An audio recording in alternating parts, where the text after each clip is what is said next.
আজিতো শপত গ্ৰহণ আমাৰ এজনৰ পৰা দুজন হৈছোঁ আমাৰ ঢিং সমষ্টিৰ মেহবুব মুক্তাৰ আমাৰ লগত এইবাৰ ৰাইজৰ দলত দ্বিতীয়জন বিধায়ক ৰূপে এইবাৰ বিধানসভাত যোগদান কৰিছে।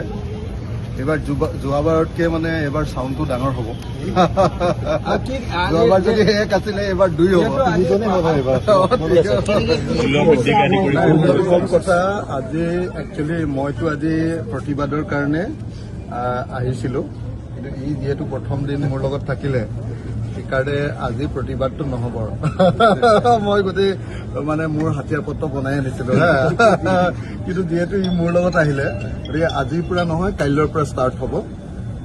সাংঘাতিক ধৰণে গোটেই অসমবাসী ৰাইজ বিপদত পৰিছে, বিপদত মানে মহা বিপদত পৰিছে। আমি সকলোৱে দেখিছোঁ যে বস্তু বাহিনীৰ দাম বৃদ্ধিয়ে কেৱল নহয়, বস্তু বাহিনী পোৱাটো বন্ধ হৈ গৈছে। গেছ চিলিণ্ডাৰকে ধৰি হোষ্টেলত পঢ়ি থকা ল'ৰা ছোৱালীবিলাক, টাউনত আহি পঢ়ি থকা ল'ৰা ছোৱালীবিলাকৰ যি সাংঘাতিক হাহাকাৰ পৰিস্থিতিৰ সৃষ্টি হৈছে আৰু লগতে গোটেই অসমবাসী ৰাইজৰ যি সাংঘাতিক পৰিস্থিতিৰ সৃষ্টি হৈছে অৰ্থনৈতিকভাৱে, হয়তো কেইদিনমানৰ পাছতে এতিয়া আমাৰ দেশত মন্দাৱস্থাই দেখা দিব। গতিকে যিহেতু মন্দাৱস্থাই দেখা দিব, গতিকে মানুহৰ অৱস্থা হাহাকাৰ। গতিকে এইবাৰৰ মোৰ প্ৰথম বিষয়টোৱে হ'ব UCC আনক অন্য কিবা আনক, যে কেনেকৈ এই সংকটৰ সময়ত অসমৰ মানুহক সকাহ দিব পাৰি, তাৰ কাৰণে এইবাৰ বিধানসভাই কি সিদ্ধান্ত ল'ব। চৰকাৰে ব্যয় সংকোচনৰ কথা কৈছে। যিটো ব্যয় সংকোচন সেইটো তেনেই সামান্য ঘটনা এটা। আপোনালোকে নিজে দেখিছে যে তামিলনাডুত চিফ মিনিষ্টাৰ কৈছে, চিফ মিনিষ্টাৰে তামিলনাডুৰ মানুহৰ কাৰণে এটা ভাল সিদ্ধান্ত গ্ৰহণ কৰিছে। আমাৰ ইয়াত চিফ মিনিষ্টাৰ কৈছে, দ্বিতীয়বাৰৰ কাৰণে চিফ মিনিষ্টাৰ কৈছে, আমাৰ ইয়াত এটাও ৰাইজৰ পক্ষত ভাল সিদ্ধান্ত দিব পৰা নাই। আমাৰ ইয়াত শপত গ্ৰহণ কৰিছে 40খন আপোনাৰ চাৰ্টাৰ্ড ফ্লাইট লৈ, হাজাৰ হাজাৰ গাড়ী লৈ মানুহৰ বিপদৰ সময়ত। আৰু আমি নিজে দেখিছোঁ যে তামিলনাডুত যেতিয়া শপত গ্ৰহণ কৰিছে সেই ধৰণৰ হুলস্থুলটো নাই।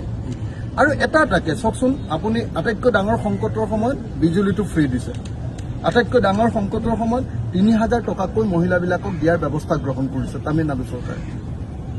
আটাইতকৈ সংকটৰ সময়খিনিত তামিলনাডু চৰকাৰে যি সময়ত নীট পৰীক্ষা নালাগে, আমি ষ্টেটে নিজেই মেডিকেল পৰীক্ষা পাতে, এনেকুৱা ধৰণৰ ফেডাৰেল ৰাজ্যৰ অধিকাৰৰ কথা কৈছে, সেই সময়ত আমি কি কৰিছোঁ, আমাৰ চৰকাৰখনে প্ৰথমতে তেল মাৰিবৰ কাৰণে, চৰকাৰক তেল মাৰিবৰ কাৰণে, নাগপুৰক তেল মাৰিবৰ কাৰণে, দিল্লীক তেল মাৰিবৰ কাৰণে UCC আনিছোঁ।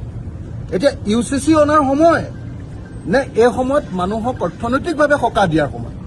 গতিকে এইটোৱে প্ৰমাণ কৰিছে যে আমাৰ চৰকাৰখন ৰাইজৰ প্ৰতি দায়বদ্ধ নহয়, আমাৰ চৰকাৰখন হ'ল এই হিন্দু মুছলমানৰ যি ৰাজনীতি RSS আৰু বিজেপিৰ, সেই ৰাজনীতিত তেল মাৰি নিজৰ আসনখন দৃঢ় কৰাৰ পক্ষত। গতিকে UCC দিশটো মই সেইধৰণে চাওঁ। আমাক লাগে যি সময়ত এতিয়া মূল্যবৃদ্ধি ৰোধ কৰাৰ ব্যৱস্থা, সেই সময়ত UCC অনাটোৰ কথা নাই। যদি UCC আনিবই লাগে দুদিন পিছত আনক।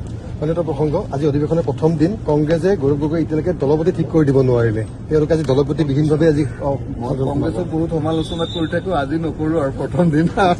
দলপতি নোহোৱাকে দলপতি নোহোৱাকে হলে ভাল আছিলে। চাওচোন গৈ পামগে নহয়, এতিয়া হ'বও পাৰে। কালি ৰাতি হৈছে বুলি শুনিছো মই। মিটিং হোৱাই নাই বুলি হ'ব। এতিয়াই কংগ্ৰেছক সমালোচনা নকৰো, সমালোচনা আজি বিজেপিক যিহেতু কৰিমেই, বিজেপিৰ লগত যুদ্ধখন হ'ব। গতিকে বিজেপিয়ে মাৰ চাৰ দিলে কংগ্ৰেছে অকণ সহায় চহায় কৰে নেকি? দলপতি হ'লে ভাল আছিলে, দলপতি থাকিলে ভাল আছিলে।